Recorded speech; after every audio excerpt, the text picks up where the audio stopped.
Friends, विभागीय मृदा तर या मृदा निर्मितीमध्ये हवामानाचा प्रभाव सर्वात जास्त असतो. प्रदेशातील खडकांच्या प्रकारात जरी विविधता असली तरीही विशिष्ट प्रकारची मृदा तयार होते.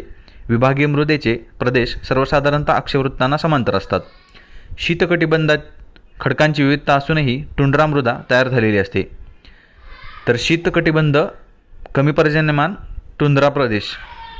समशीतोष्ण कटिबंधामध्ये जर वर्षभर पुरेसे पर्जन्यमान असेल तर पोडझोल, भटकर तपकिरी आणि वनप्रदेशातील तपकिरी असे मृदेचे प्रकार आढळतात.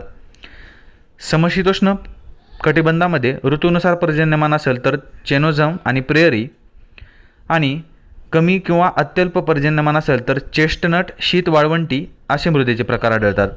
उष्णकटिबंधामध्ये वर्षभर भरपूर जर पर्जन्यमान असेल तर उष्णकटिबंधीय तांबडी जांभी, आणि ऋतूनुसार अत्यल्प असेल तर रेगूर, तांबडी वाळवंटी अशी मृदा आढळते. थँक्यू.